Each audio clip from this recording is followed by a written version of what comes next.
sistemas para degradar proteínas. Una de las principales actividades que tiene el lisosoma es degradar proteínas. Y las proteínas, muchas de ellas son producidas en la célula, porque la célula es una máquina para fabricar un montón de cosas, dentro de ellas proteínas, pero se equivoca, no siempre es perfecta.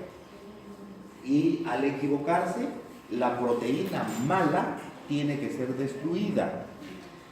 Los mecanismos para destrucción de proteínas en las células son varios. Proteasas de membrana, hay enzimas en membrana que llega una proteína y la pueden romper. Proteasas de membrana, caspasas, calpaínas, que son dependientes de calcio, sistema de destrucción intramitocondrial, el sistema lisosomal y el sistema ubiquitin proteosoma. Estos primeros, los de acá, los que mencioné primero, son pocos en cantidad. O sea, ¿cuántas proteínas degrado en la célula con estos mecanismos? Realmente pocas proteínas. Los más activos son el sistema lisosomal y el sistema ubiquitin proteosoma. El sistema lisosomal lo acabamos de conocer. Es la fusión de los lisosomas a otras estructuras membranosas, a los fagosomas, y de esa manera se descargan las enzimas para destruir a las proteínas. Sistema lisosomal. Pero el más activo y el más importante es el sistema ubiquitin proteosoma. Ya lo mencioné en la clase anterior. Vamos a conocerlo. Este sistema es útil para la degradación de proteínas mal plegadas. Las proteínas mal plegadas pueden ser por tres causas que sean mal plegadas. Las proteínas son fabricadas por ribosomas en la superficie del retículo endoplásmico rugoso. Y cuando el ribosoma lee el mensajero y va fabricando la proteína por unión de aminoácidos, los va metiendo al interior del retículo. Dentro del retículo lo reciben otras proteínas enormes que se llaman, clase pasada, las proteínas. El ribosoma une el mensajero, comienza a leerlo y a fabricar la proteína uniendo aminoácidos, pero sobre el retículo rugoso, y lo va metiendo dentro a la matriz del retículo. Dentro del retículo estas proteínas son recibidas por otras proteínas que hay adentro, enormes, que lo van doblando. Las chaperonas. Estas chaperonas van recogiendo a esta proteína y van dándole vuelta para darle la estructura tridimensional. Y existen tres errores que se pueden cometer durante este proceso. Primero, que se lea mal el mensajero. Entonces, mete algún aminoácido no adecuado. Que solo va a haber una chaperona dentro. Segundo, que el patrón de glicosilación no sea el adecuado. Cuando entra la proteína adentro, hay zonas en donde se le va pegando azúcares. Por eso se llama patrón de glicosilación. Varias zonas. De repente no se le pega o se le pega en zonas equivocadas. Las chaperonas tienen que ver su patrón de glicosilación que esté bien. Y tercero, que se doblen adecuadamente para dar una estructura tridimensional que es útil para el funcionamiento de la proteína.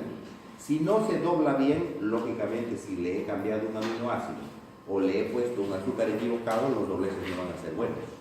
Pero además, inclusive con la misma secuencia de aminoácidos y bien glicosilada, hay un error en el doblez. Total, son cintas larguísimas, por eso se pueden equivocar.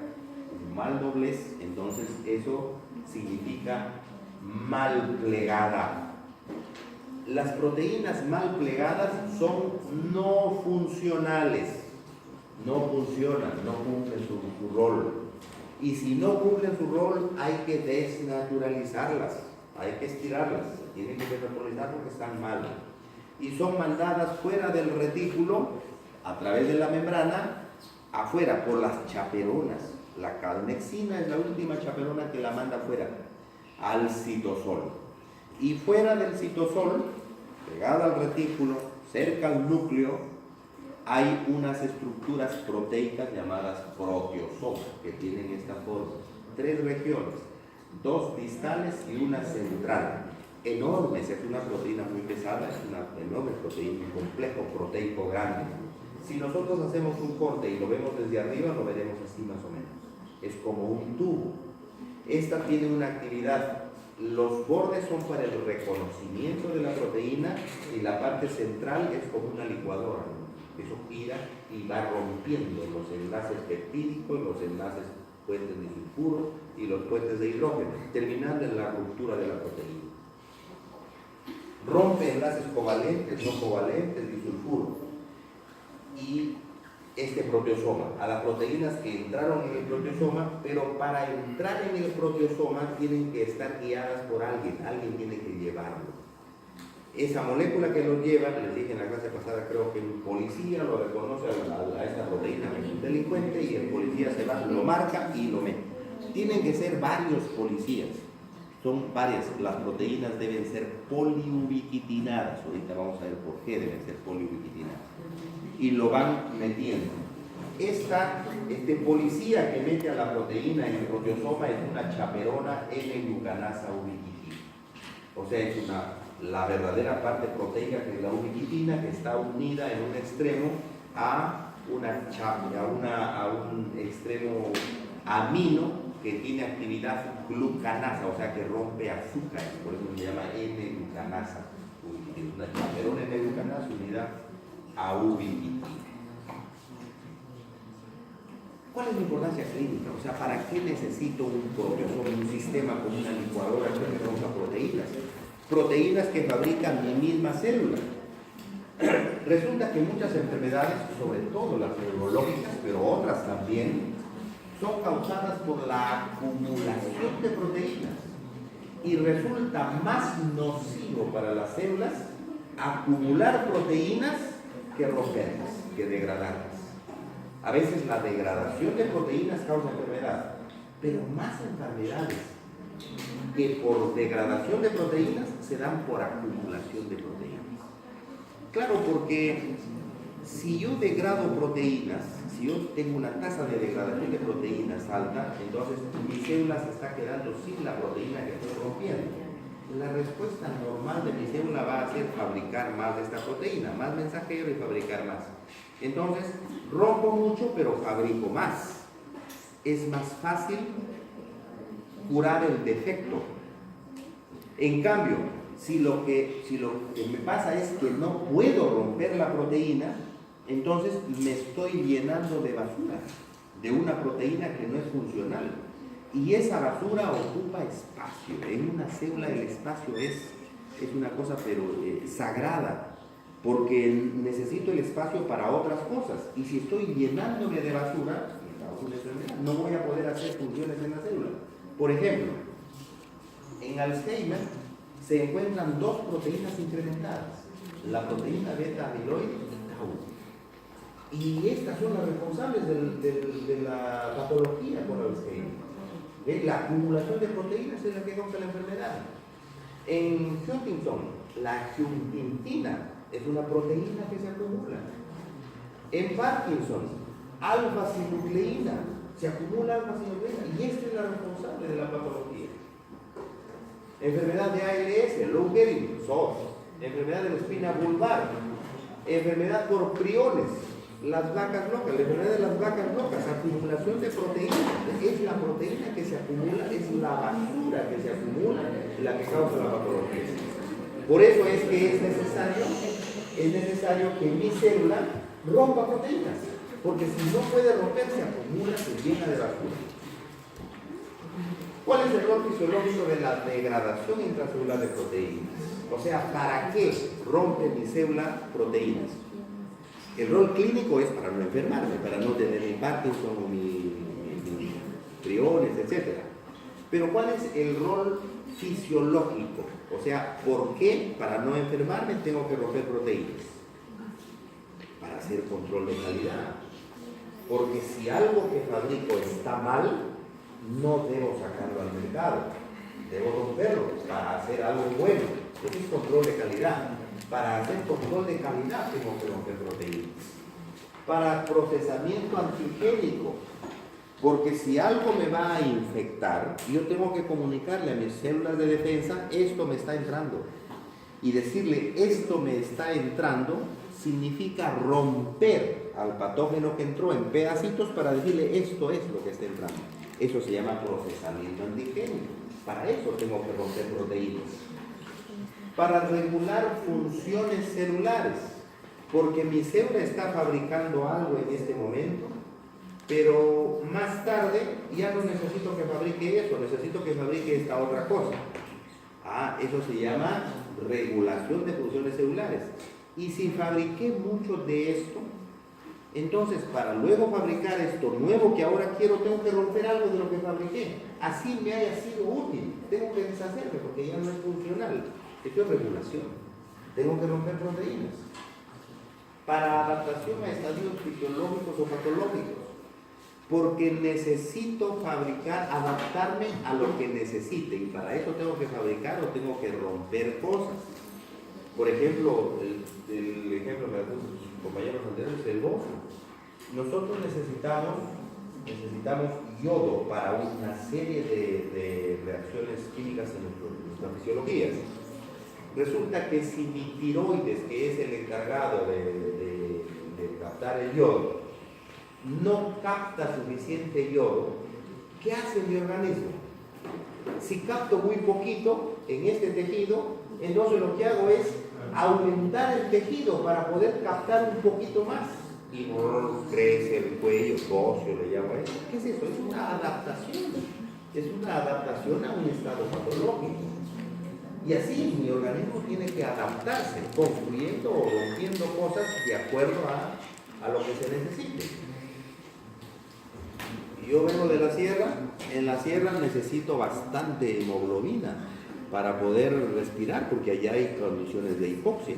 Entonces yo estoy con mi hematocrito en 45, 48% y tengo mi hemoglobina 16, 17, 18 miligramos por tema de hemoglobina.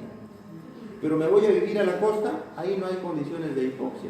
Entonces ya no necesito 40 y tantos de hematocrito, ni necesito 18 de hemoglobina. Después de unos 15 días que estoy en la costa, me miden y mi hematocrito ha bajado a 35 y mi hemoglobina ya está en 14, 13. ¿Y qué hice con la hemoglobina que tenía? Tuve que romperla. Es una adaptación a una situación fisiológica. Entonces hay cambios que tienen que darse constantemente.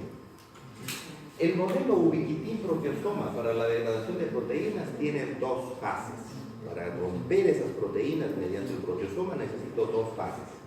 La modificación del sustrato por ubiquitina y la degradación del sustrato por el proteasoma. La modificación del sustrato por ubiquitina, es decir, necesito que el policía lo reconozca al delincuente. Porque si el policía no lo ubica al delincuente, nunca puedo hacerle nada. Necesito que ubiquitina reconozca la proteína malograda. Si no la marco a la proteína malograda, nunca podré destruirla. Esa es la primera etapa, modificación del sustrato por ubiquitina. Tengo que pegarle la marcación, la señal. Eso requiere de ATP. Ahí está la proteína malograda y tengo que pegarle ubiquitina.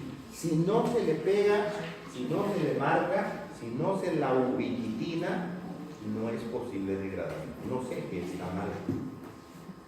Y el segundo paso es la degradación del sustrato por el proteasoma.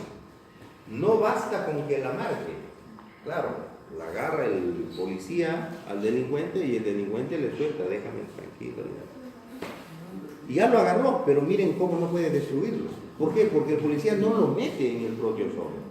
Entonces no basta eso. La segunda etapa es que tiene que meterlo en el proteasoma. Esta es la degradación del sustrato por el proteasoma. También requiere de ATP.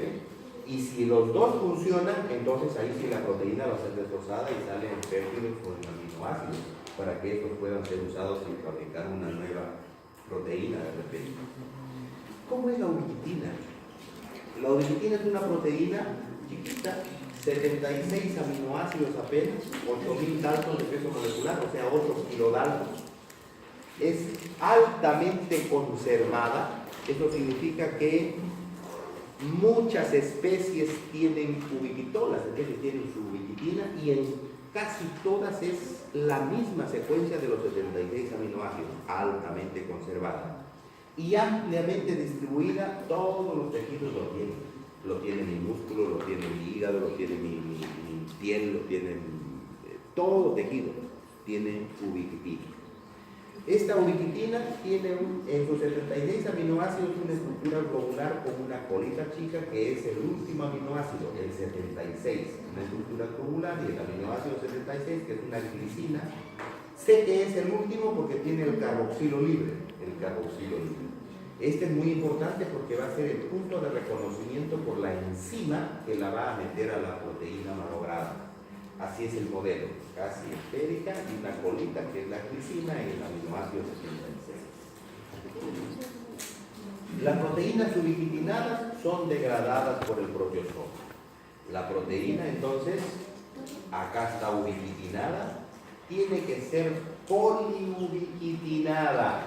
Poliubiquitinada porque el reconocimiento del proteosoma no es a la proteína malograda, sino a ubiquitina unida a una enzima.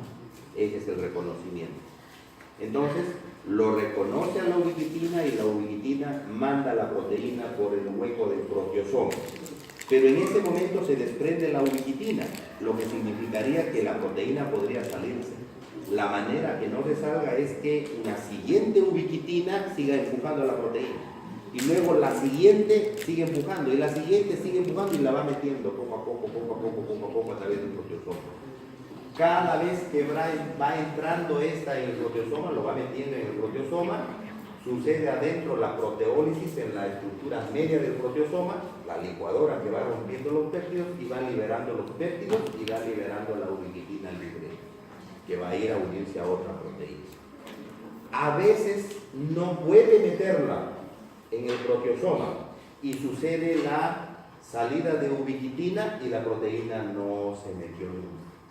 O a veces nunca pudo ser ubiquitinada, o sea, el policía no lo encontró a la proteína.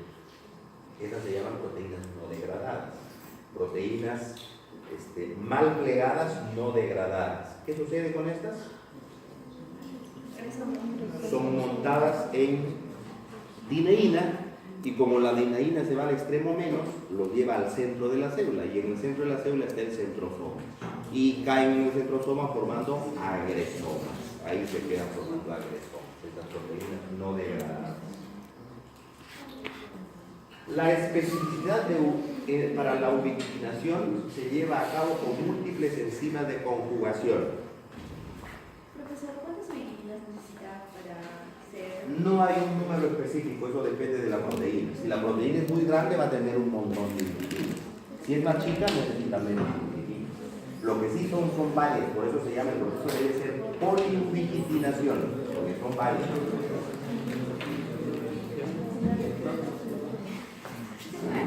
¿Ok? La especificidad para que entre la proteína en el proteosoma lo dan enzimas, y son tres enzimas las que necesitamos para meter en el proteosoma. Lo que quiere decir que nunca se une la proteína al proteosoma, son las enzimas, y lo hacen específicamente cuando una enzima, la E2, está unida a ubiquitina. Eso lo descubrió Abraham Hershko y Edwin Rose, y significó su premio Nobel en 2004 por descubrir este procesamiento. La ubiquitina es reconocida por su glicina en 76 por una enzima E1. Esta enzima E1 está circulando libremente y es ubiquitinada para convertirse en el complejo enzima E1 ubiquitina. Este complejo E1 ubiquitina transfiere la ubiquitina a E2, otra enzima que está libre en medio, y se convierte en E2 ubiquitinada. Y ni E1, ni E2, ni ubiquitina pueden reconocer a la proteína malograda. La única que reconoce a la proteína malograda es E3, es otra enzima. Pero solo lo va a reconocer cuando se une a E2 ubiquitinada. Tiene que ser el complejo E2 ubiquitinada, E3 proteína. E3 lo reconoce solo cuando E2 ubiquitinada se pega a E3. Solo en ese momento E3 es capaz de reconocer la zona malograda de la proteína, que se va a llamar degrón. Se llama degrón. Una proteína puede tener varios degrones. Lo reconoce a este degrón porque generalmente hay una asociación inusual de aminoácidos. Por ejemplo, secuencias de polilisinas o poliargininas, esas están en degrones. Porque no es usual que nuestras proteínas tengan lisina, lisina, lisina o arginina, arginina, arginina. No es usual. Entonces, cuando eso sucede, ese es un degrón. Y E3 lo va a reconocer. Cuando hay E2, ahí lo va a ubiquitinar. Y le pega un montón de ubiquitinas para que éstas la guíen hacia un proteosoma y ahí va a ser destruido. El proteosoma puede ser observado, es una estructura que la puedo observar o es un modelo que me imagino. No, sí se puede observar, se ha aislado, tiene una estructura 26S. 26S significa 26 verdes, son unidades de sedimentación. Y tiene 3 porciones proteicas, 2 distales que son 19S, esta de acá y esta de acá, 19S, y una central 20S. Las distales son de reconocimiento y de regulación. La actividad lítica de ruptura la tiene la central, acá es donde la rompen los enlaces peptídicos, disulfuro, etc. Esta es una imagen de microscopía electrónica de proteosoma de levadura de Saccharomyces cerevisiae y acá está el modelo. Las dos regiones, acá le falta el rosado que ya me interesaba, porque es de reconocimiento, y esta es la zona donde está descubriendo la proteína. El degrón es reconocido por ubiquitina, unida con las enzimas al extremo del proteosoma y meten a la proteína en el proteosoma y en esta parte central es destrozada la proteína, liberando aminoácidos y péptidos. Aminoácidos y péptidos que pueden ser usados para otra proteína. La actividad de degradación de proteínas va a estar ligada íntimamente a muerte celular. Porque si yo mato un montón de proteínas, un montón de moléculas de la célula va a terminar muriendo. Por eso está ligado a muerte celular.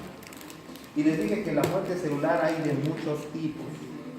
Entosis, pironecrosis, piroptosis, paraptosis, degeneración valeriana, excitotoxicidad, anoitis, catástrofe mitótica, etc. Cornificación, apoptosis, autofagia y necrosis. De estas que están en letras chiquitas conocemos muy poco, casi nada se conoce, por eso y probablemente sea poca la actividad. Hay 2 procesos que son importantes acá. Uno es la cornificación. La cornificación es la formación de tejido córneo o de tejido muerto, por ejemplo los callos. Los callos se hacen por proceso de cornificación y son células que van muriendo. Pero el mecanismo, cómo se encallece ese tejido, se cornifica, no se conoce mucho todavía. Otra importante es la paraptosis. La paraptosis tiene una importancia enorme en inmunología y se está estudiando bastante ahora. La paraptosis es sorprendente porque nos hace pensar en cómo pareciera que las células tienen pensamiento poblacional. Porque es lógico que si yo como tejido siento la agresión de alguien, la respuesta debe ser matar a ese alguien que me agrede. Eso es una respuesta natural que debería esperar. Y eso debemos estar esperando siempre porque vivimos en un ambiente que fisiológicamente nos hace competitivos. Por eso decimos que es un ambiente inhóspito. Las enfermedades son producto de esa competencia nuestra con los patógenos. Si me entra una bacteria, la bacteria va a querer comer los nutrientes que sirven para mi célula. Y por eso es que le hace daño a mi célula, para quedarse con los nutrientes. Y mis células quieren matar al patógeno porque le está quitando sus nutrientes. Y por eso es que tenemos sistemas como el sistema inmunológico para ir y matar a las bacterias y que no me quite mi alimento. Esa es una conducta normal. Pero en la paraptosis es espeluznante. porque esta es definida cuando una célula induce la muerte de células de su misma línea. O sea, es esta misma competencia por los nutrientes, pero con mi hermano. O sea, yo reconozco que hay nutrientes acá que sirven para nosotros, que somos los niños del tejido, pero lo veo a mi hermano como alguien que está compitiendo por mi alimento también. Es mi hermano, por tanto no puedo asesinarlo. Sí, pero le comienzo a mandar veneno poquito a poquito, para que vaya y después muere. Esa muerte a través de sustancias que le manda una célula a células de su misma línea para matarla, poco a poco se llama paraptosis. Paraptosis. Y miren, existe en la naturaleza, existe, se da. O sea, el mundo es competitivo, pero descarnadamente para todas nuestras células. Pero de estas formas de muerte, las más conocidas, estudiadas y de las que más sabemos son apoptosis, autofagia y necrosis. Aquí podemos establecer las diferencias. Tenemos acá una célula normal, y en esta célula normal a veces podemos notar algunas características que las vamos a conocer, las vamos a llamar nosotros apoptosis. Por ejemplo, producto de algunas cosas, la célula comienza a cambiar en su interior. Las membranas se mantienen intactas. Eso significa que la muerte que está induciéndose en esta célula es, llamémosle, casi a voluntad. O sea, se le ha dicho a la célula, ya no te necesito, no eres funcional. Así que lo más sano es que te suicides. Y la célula comienza a destruir sus estructuras internas. Pero es una muerte deseada, no es violenta, por tanto no hay ruptura violenta de estructuras. Sus membranas se mantienen. Y las estructuras internas comienzan a cambiar. Ya me dijeron que salga de esta casa, no voy a comenzar a recoger un polvo. Eso es lo que sucede en las células. Y va recogiendo y al final todas sus cosas las va embolsando, todas sus moléculas, en estructuras membranosas. Miren, no hay daño en la membrana. Y estas estructuras membranosas van a llamarse cuerpos apoptóticos, que van a salir al medio y que van a ser después reconocidas por fagocitos para destruirlos, porque son residuos que van a ser basura si es que no las destrozo. ¿Okay? A eso le llaman apoptosis. En cambio, la necrosis es una muerte violenta. La célula no quiere morir. El estímulo de muerte en la necrosis es externo, viene de fuera. No hay una señal interna que le dice ya no eres útil y mejor prográmate a matarte. No, la célula no quiere morir y de afuera lo agreden. Hay una noxa de fuera. Y por eso hay daño. La célula aumenta de volumen porque malogran sus transportadores en membrana, entonces el líquido se filtra, entra, aumenta de volumen, las estructuras internas cambian de forma, se revientan las mitocondrias y al final la célula en su membrana externa comienza a romperse, se rompe y comienza a perder partes, pero partes no embolsadas.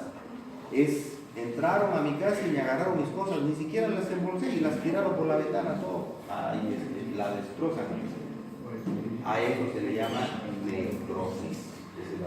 Es una muerte no voluntaria, no quiere, es agresión a la célula.